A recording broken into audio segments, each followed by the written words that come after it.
Shalom semuanya, senang kembali dalam program Deep Talk with Pase. Pada kesempatan ini kita akan melanjutkan tadarusan Alkitab kita dan kita akan masuk kitab yang baru, yakni kitab Yeskiel, saudara ya.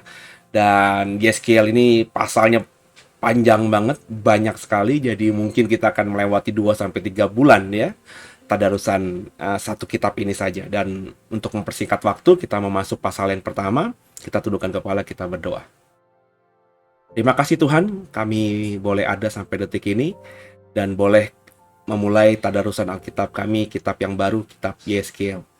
Bicara kepada kami, berikan kami hikmat, rema, kebenaran-Mu, sehingga apa yang kami baca kami mengerti, kami pahami, dan tolong kami, sehingga bukan cuma kami bisa memahami, mengerti, tapi juga bisa melakukannya dalam kehidupan sehari-hari. Kami mendapatkan sesuatu yang bisa kami aplikasikan dalam kehidupan kami, sehingga di sisa hidup kami ini semua yang kami lakukan bisa jadi berkat bagi banyak orang dan menyenangkan Tuhan di atas segala-galanya. Haleluya.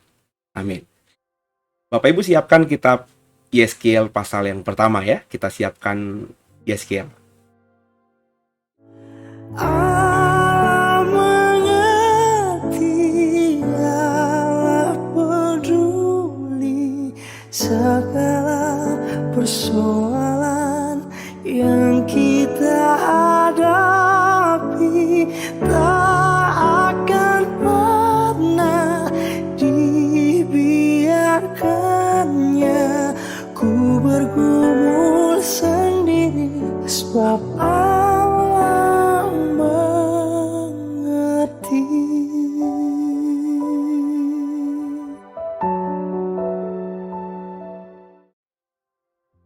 Iya. Yeskiel pasal yang pertama, perikopnya Nabi melihat kemuliaan Tuhan. Sama-sama ya, ayat 1.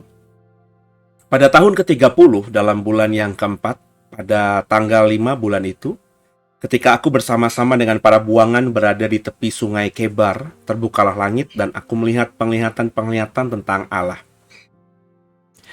Pada tanggal 5 bulan itu, yaitu tahun kelima sesudah Raja Yoyakin dibuang, datanglah firman Tuhan kepada Imam Yeskiel, anak Busi, di negeri orang Kasdim di tepi sungai Kebar, dan di sana kekuasaan Tuhan meliputi dia.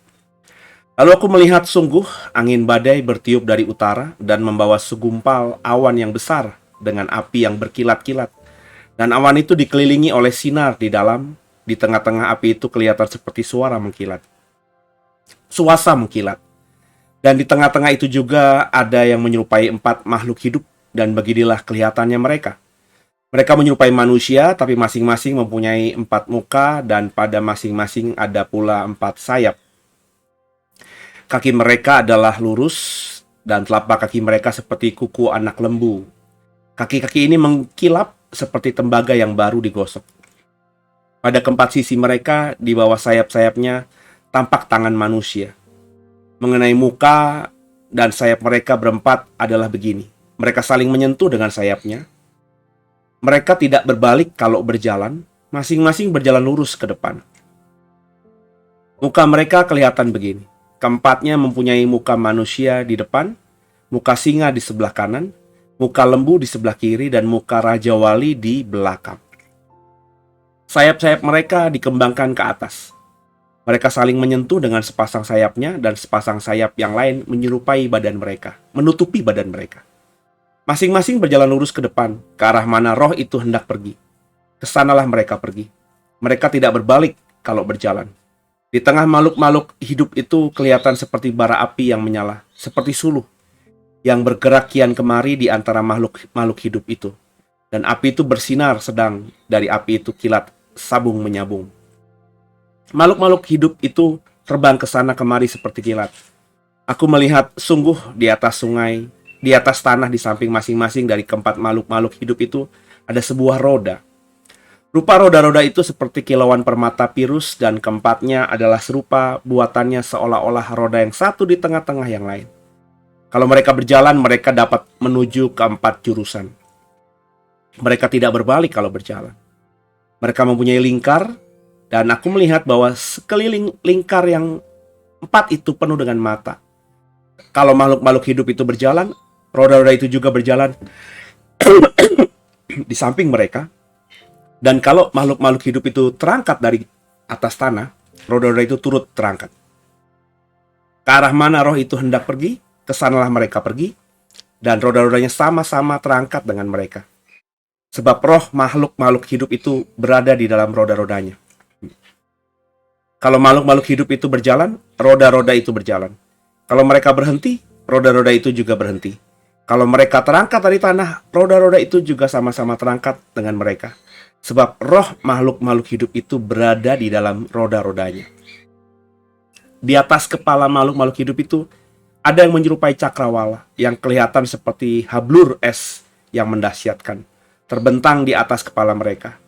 Dan di bawah cakrawala itu sayap mereka dikembangkan lurus, yang satu menyinggung yang lain, dan masing-masing mempunyai sepasang sayap yang menutupi badan mereka. Kalau mereka berjalan, aku mendengar suara sayapnya seperti suara air terjun yang menderu, seperti suara yang maha kuasa, seperti keributan laskar yang besar. Kalau mereka berhenti, sayapnya dibiarkan terkulai. Maka kedengaranlah suara dari atas cakrawala yang ada di atas kepala mereka. Kalau mereka berhenti, sayapnya dibiarkan terkulai. Di atas cakrawala yang ada di atas kepala mereka, ada menyerupai tahta yang kelihatannya seperti permata lazurit. Dan di atas yang menyerupai tahta itu ada yang kelihatan seperti rupa manusia. Dari yang menyerupai pinggangnya sampai ke atas aku melihat suasa mengkilat dan seperti api yang ditudungi sekelilingnya. Dan dari yang menyerupai pinggangnya sampai ke bawah aku melihat seperti api yang dikelilingi sinar. Seperti busur pelangi yang terlihat pada musim hujan di awan-awan. Demikianlah kelihatan sinar yang mengelilinginya. Begitulah kelihatan gambar kemuliaan Tuhan. Tak kala aku melihatnya, aku sembah sujud. Lalu kudengar suara Dia yang berfirman. Haleluya. Menarik ya, ini permulaan dari apa yang disaksikan di dalam kitab Yeskiel. Yeskiel di pasal pertama menjelaskan tentang awal dia melihat penglihatan yang luar biasa itu. Ini terjadi di tahun kelima, kalau kita baca ayat 2 tadi, sesudah Raja Yoyakin dibuang atau dipaksa keluar, ya, karena memberontak kepada Nebukadnezar, tidak mau takluk begitu, ya. Akhirnya diserang Yerusalem dan Yoyakin dibuang. Dan dikatakan Yeskiel ini adalah seorang imam, ya. Kalau kita baca ayat 3, datanglah firman Tuhan, firman Yahweh, ya, karena Tuhan-nya besar, Yehova, kepada imam Yeskiel anak Busi di negeri orang Kasdim di tepi sungai Kebar. Berarti Yeskiel sudah berada di Babilonia, di negeri orang Kasdim, ya. Orang Kasdim yaitu adalah orang Babilonia, orang Persia, orang Media, orang-orang yang tinggal di situ tuh disebut orang Kasdim. Seperti misalnya mungkin orang Sumatera, orang Malaysia disebut orang Melayu gitu ya, kurang lebih ya. Jadi ini bicara mengenai suatu etnik mungkin ya. Jadi Yeskiel ada di Babilonia sudah tahun kelima setelah Yoyakin dibuang. Berarti kurang lebih ya sudah cukup lama. Dan Bapak Ibu mesti paham juga, itu bukan berarti baru 5 tahun Yeskiel di sana, tapi sudah perhatikan ayat pasal 1 ayat 1. Pada tahun ke-30 dalam bulan yang keempat, pada tanggal 5 bulan itu, ketika aku bersama-sama dengan para buangan di tepi sungai Kebar, terbukalah langit dan aku melihat penglihatan-penglihatan tentang Allah. Jadi ini mungkin bicara mengenai orang Israel sudah hampir 30 tahun ya dibuang ke Babel. Karena ya saya sekali lagi ya, saya dalam tadarusan ini tidak menggali, baru on the spot membacanya ya, meminta pertolongan Roh Kudus tadi dalam doa bersama-sama tadi. Dan saya juga tidak mendalami sebelumnya apakah ini tahun ke-30 Israel ada di Babel atau tahun ke-30 pemerintahan Raja Nebukadnezar, ya saya tidak mendalami itu ya. Mungkin kalau mendalami saya bisa mendapatkan hal yang lebih presisi sesuai dengan apa yang ditafsirkan para teolog-teolog Perjanjian Lama kebanyakan. Tapi kalau sepintas saya baca di sini, ini berarti sudah tahun ke-30 ya. Itu yang ada di hati saya ya. Sekali lagi ini tafsiran aja ya. Sudah tahun ke-30 Israel ada di Babel, dan tahun kelima setelah Yoyakin dibuang. Jadi memang kalau kita membaca dalam sejarah, seingat saya ya, saya sudah cukup lama membaca kisah ini ya. Jadi memorinya meskipun masih ada, tapi mesti digali lagi, mesti didalami, dipertajam lagi. Yoyakin itu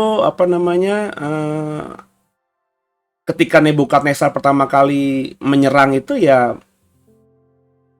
dibiarkan, tidak diikut dibawa, ditawan begitu ya. Jadi baru ditawan ketika akhirnya Yoyakin ini, setelah Nebukadnezar menjarah semua perkakas bait Allah dan lain sebagainya, Yerusalem sudah dihancurkan, dia berusaha untuk menggalang kekuatan dengan beberapa negara yang Asyur kalau tidak salah satunya, itu yang berusaha untuk menggalang kekuatan untuk memberontak kepada Babilonia yang saat itu memang menjadi penguasa dunia saat itu di wilayah itu. Tapi akhirnya Nebukadnezar menyerang kali kedua, dan akhirnya ketika kali kedua itu ya semuanya akhirnya dibuang gitu ya, di pemerintahan Yehuda dilucuti. Sehingga kalau tidak salah, seingat saya, nanti coba kita baca ya ayat-ayat berikutnya di Yeskiel, kalau nggak salah juga ada. Akhirnya Yehuda itu bukan lagi kerajaan ya, bukan lagi kerajaan Yehuda, tapi hanya sebagai provinsi dengan kerajaan Babilonia sebagai penguasa, Nebukadnezar sebagai raja, dan akhirnya ditempatkanlah gubernur atau pemerintah boneka ya, yang masih orang Yehuda, tapi sebenarnya bukan raja, tidak memerintah sebagai raja, tapi Yehuda sudah dijadikan provinsinya Babilonia. Berarti ketika awal-awal Nebukadnezar dan Babel menyerang Yerusalem, kerajaan Yehuda masih ada. Kalau tafsiran saya tadi tepat ya, tapi ya tadi ya butuh penggalian karena saya udah lupa juga, karena saya juga tidak menggali dengan khusus ya. Berarti ada kurang lebih 25 tahun setelah Nebukadnezar menyerang Yerusalem dan juga membawa tawanan-tawanan, beberapa orang dibuang dan juga Daniel dibawa ke Babel gitu ya. Yoyakin masih menjadi raja atas Yehuda ya, meskipun kekuasaannya ya ada di bawah kerajaan Babilonia sebagai raja bawahan begitu ya, tapi masih ada raja di Yehuda. Tapi setelah Yoyakin ini memberontak, dibuang juga ya, akhirnya Yehuda menjadi provinsi. Dan yang menarik di sini, Imam Yeskiel ada di Babel. Berarti kita bisa menafsirkan juga bahwa imam-imam, orang-orang yang disebut dengan orang-orang yang beragama di zamannya Yoyakin ini, Raja Yehuda Yoyakin ini juga semuanya dibuang ke Babel. Dan bisa dibayangkan gitu ya, bagaimana seorang imam tanpa bait Allah gitu. Karena imam itu kan hidup di bait Allah dan hidup dari bait Allah ya. Jadi ketika bait Allah sudah dihancurkan, bait Allah tidak ada lagi, imam juga dibuang ke Babel ya, sebenarnya kalau boleh jujur yang disebut dengan imam ini ya pengangguran gitu ya. Dulu mereka di Yehuda boleh sebagai imam, tapi ketika di Babel apa yang dia imamin gitu, nggak ada lagi korban bakaran di Babel ya, karena mesbah kan nggak ada. Nggak ada lagi juga ritual-ritual penyembahan kepada Allahnya Abraham, Ishak dan Yakub. Terbukti kalau kita ingat tadarusan Alkitab kita dalam kitab Daniel, Daniel itu berdoa beribadah dengan kiblat ke Yerusalem. Berarti tidak ada ibadah persekutuan gitu ya, orang-orang Ibrani yang berkumpul beberapa untuk beribadah kepada Elohim Adonai di Babel ya. Apa yang Daniel kerjakan membuktikan bahwa sejak dibuang ke Babel, orang-orang Yehuda, Yahudi yang ada di Babel itu berdoa, beribadahnya ya sporadis. Tergantung masing-masing. Jadi kalau kayak Daniel memang dia taat, takut akan Tuhan, dia terus beribadah. Tapi kalau orang-orang biasa yang tidak terlalu kuat dalam iman kepada Yehova, kepada Adonai, ya mungkin tidak lagi beribadah di situ. Ya. Sehingga penyembahan kepada Allahnya Abraham, Ishak, dan Yakub di Babel semakin lama semakin menurun, dan itu fakta. Ya, menariknya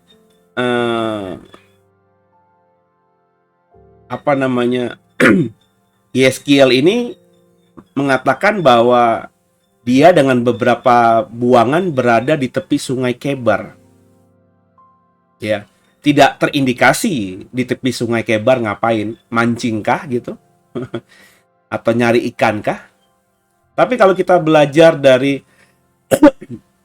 Daniel yang barusan kita selesaikan kemarin tadarusannya, Daniel juga ketika mau berpuasa, dia ke tepi sungai Tigris di Daniel pasal yang 10 yang kita baca beberapa hari yang lalu tadarusannya. Jadi, kalau ini berkolerasi, ya, berhubungan, ada benang merahnya, mungkin Imam Yeskiel ini tidak seperti imam-imam lain yang ketika tidak ada pelayanan di Babel, ketika tidak ada yang dikerjakan di Babel dalam melayani Tuhan dalam ibadah yang diajarkan oleh Tauratnya Musa, ya mereka santai. Tapi Yeskiel bersama dengan beberapa buangan, tidak disebut imam atau orang biasa. Karena tidak disebut imam, bisa saja kita tafsirkan itu orang biasa. Mungkin kalau saya berani tafsirkan, Imam Yeskiel dengan beberapa muridnya atau beberapa orang yang di bawah naungan kewibawaan rohaninya itu menepi ke tepi sungai Kebar untuk berpuasa. Ya. Nanti Bapak Ibu akan kita tahu ya kenapa pergumulannya Yeskiel ini di pasal-pasal berikutnya. Dan menariknya, Tuhan menjumpai Yeskiel. Kita tahu di Perjanjian Lama tidak dengan mudah Tuhan menampakkan diri kepada siapa saja. Ya. Ada kalanya Tuhan menampakkan diri begitu saja, sesuka-sukanya dia. Tapi dalam konteks misalnya Daniel juga, ya, Daniel mendapatkan penglihatan dan mendapatkan jawaban yang disampaikan oleh Gabriel dan juga beberapa makhluk surgawi lainnya ketika dia berpuasa. Jadi apa yang dikerjakan Yeskiel ini akhirnya membuat Tuhan memperhatikan dia dan ingin membicarakan apa yang akan terjadi kelak terhadap hambanya yang meskipun ada di luar Yerusalem, jauh di pembuangan sana, tapi terus berusaha mendekatkan diri kepada Tuhan meskipun tidak ada bait Allah di situ. Dengan Yeskiel dan beberapa orangnya ini berpuasa, tafsir ya, kemungkinan berpuasa, berdoa, beribadah, akhirnya Tuhan jamah dia. Tuhan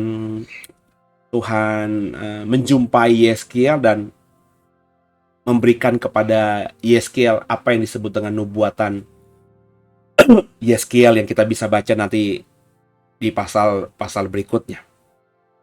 Di pasal 1 ini, ketika kekuasaan Tuhan meliputi Yeskiel, dikatakan di ayat 4, dia melihat ya ada makhluk ya, 4 makhluk hidup ya, yang menyerupai manusia ya, dan setiap makhluk itu mempunyai 4 muka.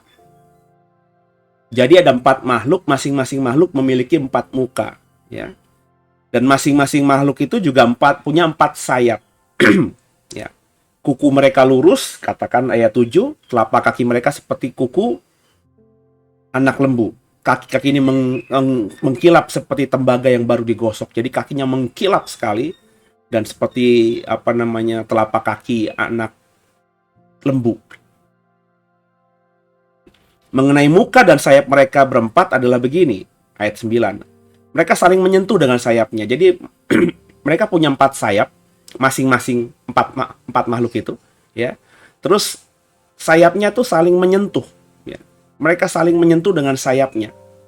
Dan mereka tidak berbalik kalau berjalan, masing-masing berjalan lurus ke depan. Ya.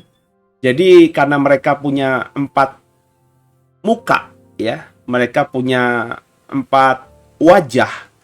Jadi mereka tidak perlu berbalik kalau berjalan. Kalau kita hanya punya 1 wajah kan, kalau kita mau tadinya ke arah timur, terus sekarang saya mau ke arah barat, tentu saya akan berpaling gitu ya, berbalik sehingga wajah saya mengarah ke barat. Tapi karena mereka punya 4 wajah, ya mereka tidak perlu berbalik. Ya. Mereka terus berjalan lurus ke depan, ya. Muka mereka kelihatan begini. Mukanya dari depan, muka singa, di sebelah kanan, muka depan manusia, di sebelah kanan kayak muka singa, di sebelah kiri muka lembu, dan di belakangnya seperti muka Raja Wali. Jadi satu kepala tapi punya 4 wajah gitu. Ya, sekali lagi apa yang dilihat Yeskiel ini apakah literal atau memang simbolik, ya kita semuanya masih berada dalam area tafsir karena saya belum berjumpa juga dengan 4 makhluk ini. Tapi one day saya percaya saya akan berjumpa. Bapak Ibu juga kalau one day ada di sana nanti juga pasti akan berjumpa, ya. Nah, sayap-sayap mereka dikembangkan ke atas ayat 11. Mereka saling menyentuh dengan sayapnya dan sepasang sayap yang lain menutupi badan mereka. Jadi ada 4 sayap kan masing-masing makhluk. Sayapnya saling menyentuh 2. Jadi yang satu, makhluk yang satu, sayap yang kanan menyentuh makhluk yang di sisi kanannya, sayap yang kiri menyentuh di makhluk yang di sisi kirinya. Begitu akhirnya. Jadi 4 makhluk ini itu saling berhubungan karena sayapnya saling menyentuh. Bapak Ibu mungkin ini karena tadarusan saya tidak bisa menggambarkan gitu ya. Tapi kalau Bapak Ibu misalnya tahu kotak gitu ya, atau jadi saya ini menggambarkan ini seperti kereta, saudara ya. Jadi seperti kereta dengan 4 roda, dengan sudut-sudut kereta itu ya, kan seperti kotak kereta itu adalah makhluknya, ya. Jadi mereka saling berhubungan satu dengan lain karena sayap yang bagian atas satu dengan lain saling bersentuhan. Dan sayap yang 2 lagi itu menutupi badan. Jadi menutupi badan gitu. Sedangkan 2 sayapnya mengembang ke atas dan saling bersentuhan. Sehingga mereka ini kalau berjalan ya bersama-sama. Tapi menariknya ya tidak perlu harus ada yang memutar atau berbalik karena mereka semuanya punya 4 wajah. Ya.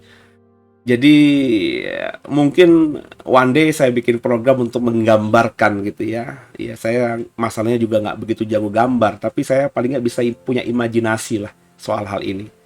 Dulu saya punya ilustrator gitu ya, saya minta gambarkan tapi keburu ada kerjaan yang lainnya sehingga beliau belum menyelesaikan dengan baik ya, baru coret-coret doang. Sudah koreksi sama saya tapi belum diperbaiki lagi dan kita akhirnya miss dan akhirnya udah lewat lama ya, lupa lah gitu ya. Tapi saya dulu pernah coba menggambarkannya ya dengan imajinasi saya. Jadi mereka tuh saling bersinggungan, berhubungan ya, lengket.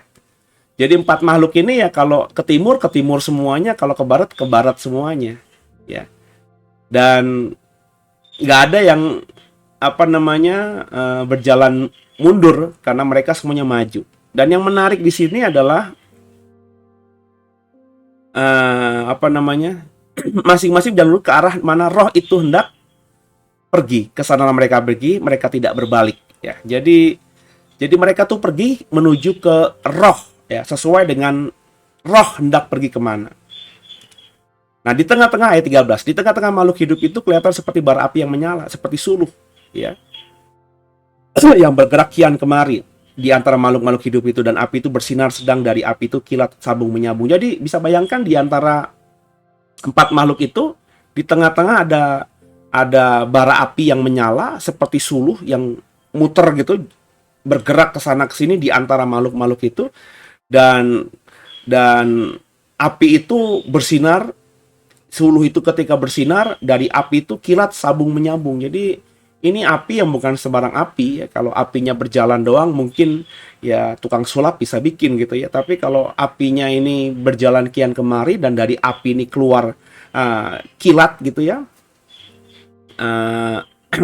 apa namanya, kayak petir gitu ya, terus-terusan, ini sesuatu yang luar biasa. Jadi kalau di film-film film-film superhero tuh kalau begini tuh kayaknya ada medan magnet yang kuat sehingga kilat terus keluar dari tempat ini. Kurang lebih seperti itu, saudara ya. Jadi makhluk-makhluk hidup itu terbang ke sana dan kemari seperti kilat. Aku melihat sungguh di atas tanah di samping masing-masing dari keempat makhluk hidup itu ada sebuah roda. Jadi makhluk hidup ini ya, makhluk yang punya 4 wajah, 4 sayap, 2 sayap saling berhubungan satu dengan lainnya, bersentuhan dengan sayap makhluk yang lainnya, dan 2 sayap menutup itu. Di sampingnya, di bawah bagian bawahnya ada roda ya, seperti roda ya. Ada sebuah roda ya. Nah, roda-roda ini di ayat 16 itu mengkilapnya luar biasa karena digambarkan seperti permata Pirus. Dan keempatnya serupa. Buatannya seolah-olah roda yang satu di tengah-tengah yang lain.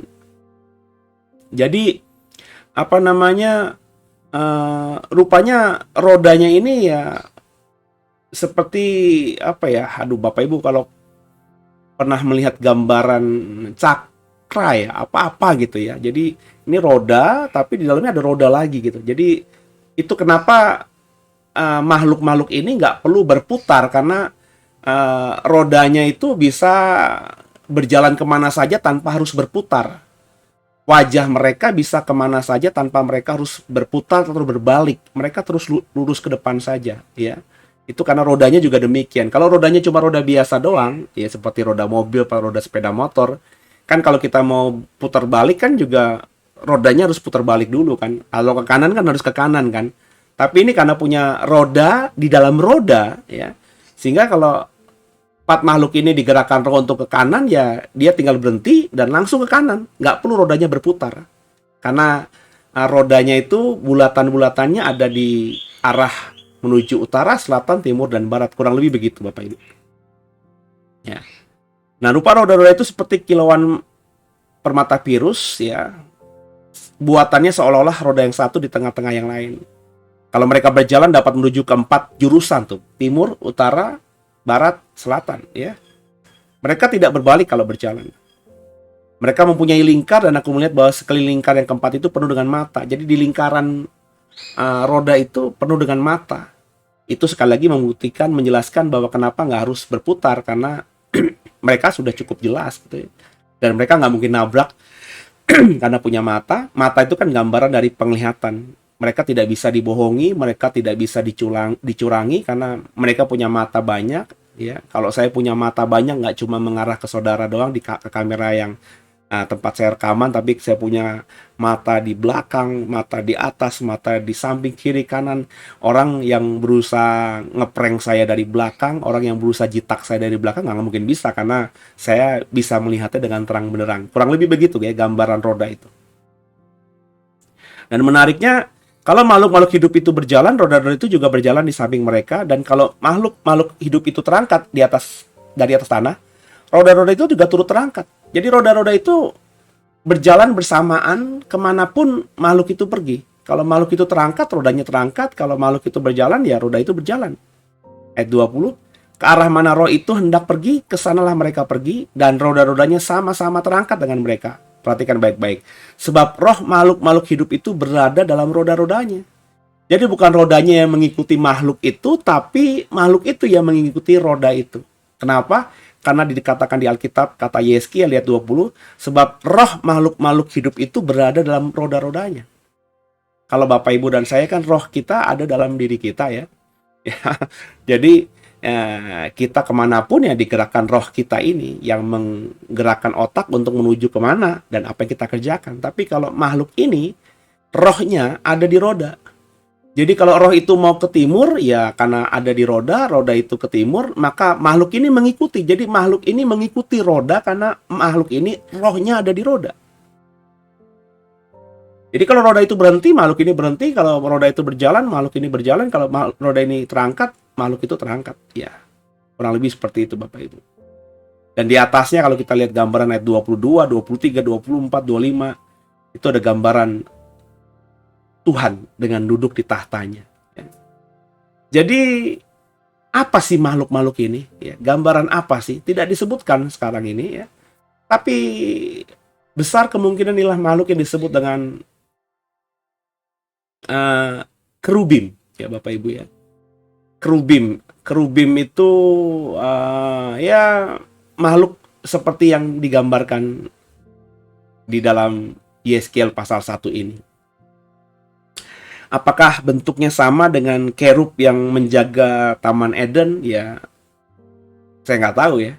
Sebab kalau nanti kita baca, seingat saya ada di Yeskiel juga ya. Yeskiel memberikan nama makhluk yang punya 4 wajah dan ada 4 makhluk ini yang punya 4 sayap ini di pasal-pasal berikutnya. Seingat saya ya, karena saya sudah cukup lama membaca Yeskiel secara penuh ya, mungkin beberapa tahun yang lalu, tapi karena saya menyukai hal-hal seperti ini, kayaknya terekam di dalam otak saya bahwa di pasal-pasal tertentu saya lupa, nanti kita coba di tadarusan kapan gitu ya, ketemu nanti pasti akan disebutkan ini adalah kerubim. Jadi kerubim itu ya seperti ini bentuknya. Dan kalau ada 4 kerubim ya yang saling bersentuhan dan mereka pergi ke satu tujuan ya, dan di atasnya adalah tahta Tuhan, maka saya memahami kerubim ini adalah, saya pernah tafsirkan ya, adalah kendaraan Allah. Jadi dimanapun, kemanapun Allah pergi, Allah akan pergi dengan kerubimnya. Kerubim ada di sekitar Allah. Ya. Maka kalau ada yang mengatakan kerubim itu adalah malaikat terdekat dengan Allah, ya saya sepakat saja. Ya. Karena dengan gambaran ayat-ayat yang kita baca tadi, ya bahwa kerubim itu ya dengan penggambaran kereta tadi itu kan dengan 4 roda, terus mereka saling berhubungan, terus Tuhan ada di atasnya, ada tahta Tuhan ya. Terus ada suluh yang nyala kian kemari di antara 4 kerubim ini dengan kilat yang menyambar-nyambar keluar dari suluh itu kan berarti kan gambaran kemuliaan Allah, Shekinah glorinya Allah. Makanya dikatakan tadi Yeskiel di ayat terakhir di pasal 1 ini, ketika melihat itu, ya, melihat gambar kemuliaan Tuhan itu, dia langsung sembah sujud. Ya. Jadi mungkin ini yang pertama kali yang harus kita pahami dulu ya, bahwa di pasal 1 Imam Yeskiel mendapatkan penglihatan yang luar biasa. Dia melihat kemuliaan Tuhan dinyatakan. Nggak banyak dan hampir nggak ada nabi yang bisa mendeskripsikan tentang apa yang sama dengan apa yang dilihat oleh Yeskiel tentang kerubim ini. Kerubim yang dilihat Yeskiel begitu spesifik, bisa digambarkan ya dengan imajinasi. Meskipun apakah itu yang dilihat Yeskiel sekali lagi literal, benar-benar seperti itu atau simbolik, saya nggak tahu ya. Terlebih makhluk-makhluk ini kan makhluk spiritual gitu ya. Apakah ketika dia menampakkan diri kepada Yeskiel itu dan memperlihatkan dirinya bisa dilihat oleh Yeskiel itu dalam wujud yang aslinya atau dia sedang berkamuflase?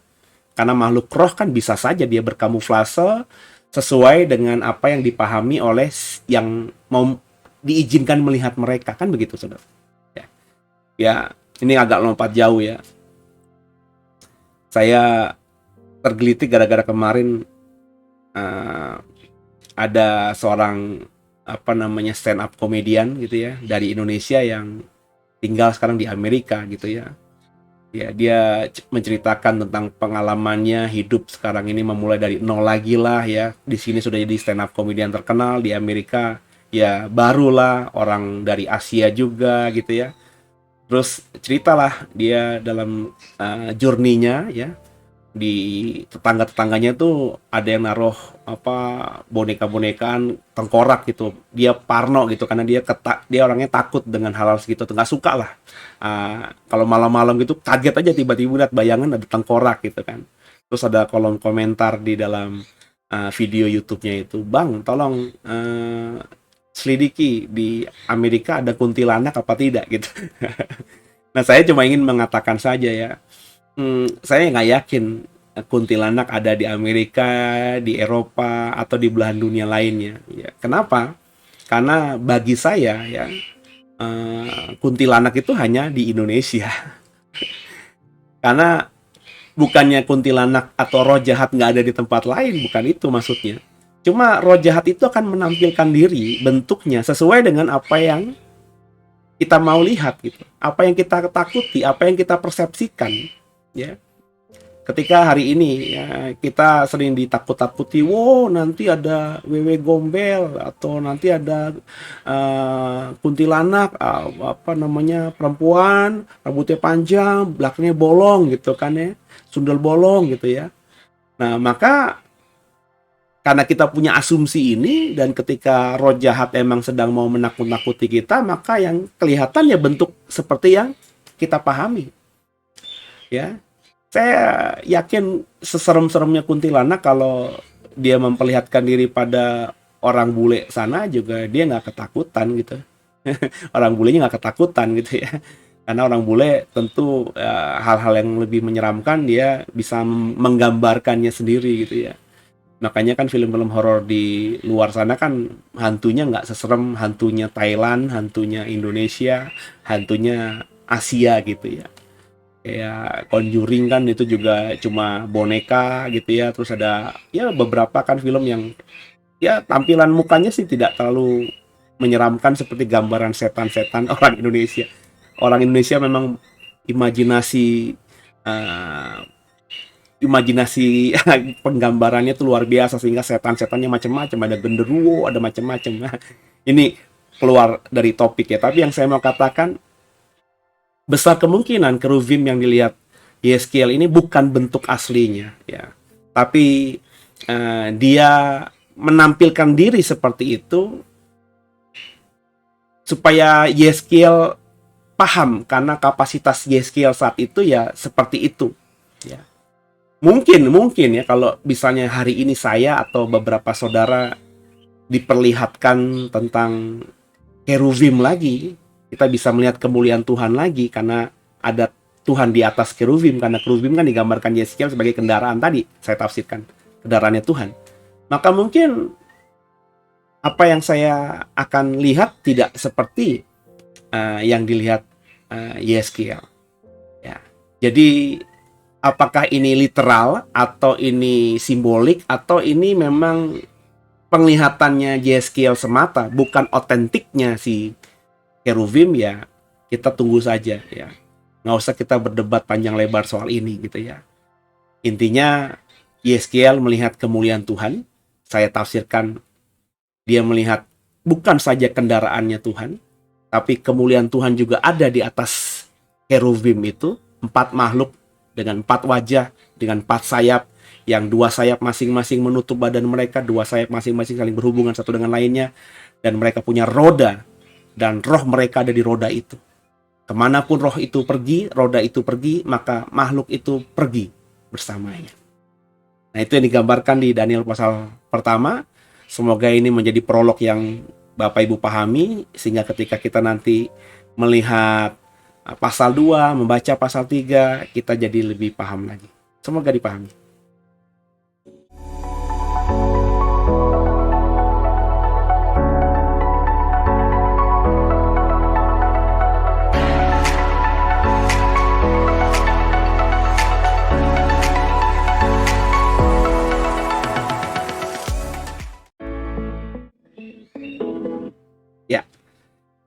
Ya, kita akan akhiri pertemuan kita pada malam hari ini, pada episode ini.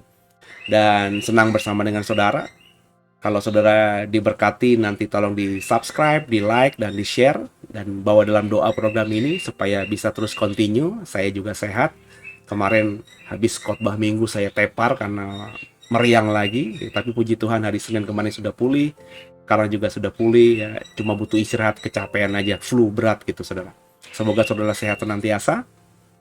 Dan kalau saudara mau mendukung dalam dana, ada nomor rekening yang ada dalam layar kaca saudara, di handphone saudara, dan setiap taburan pasti akan memberkati pelayanan The Witness Digital Ministry ini. Jadi kita akan ketemu di tadarusan Yeskiel pasal 2, pasal 3, pasal 4, pasal 5, dan seterusnya. Dan saya percaya di pasal-pasal seterusnya kita akan semakin belajar banyak lagi tentang kebenaran. Tundukkan kepala, kita doa. Terima kasih Tuhan buat hari ini. Kami sudah mempelajari Yeskiel 1. Ada kerubim di situ, ada kereta Tuhan, kendaraan Tuhan. Sehingga kami mengerti sekarang ini bahwa kerubim atau makhluk yang disebut kerubim nantinya itu adalah makhluk yang dekat dengan tahta Tuhan. Dekat dengan kursi tahta Tuhan. Dan di mana ada Tuhan pasti ada kerubim, di mana ada kerubim tentu Tuhan tidak jauh di situ. Terima kasih kami bisa punya pemahaman yang dasar soal kerubim ini.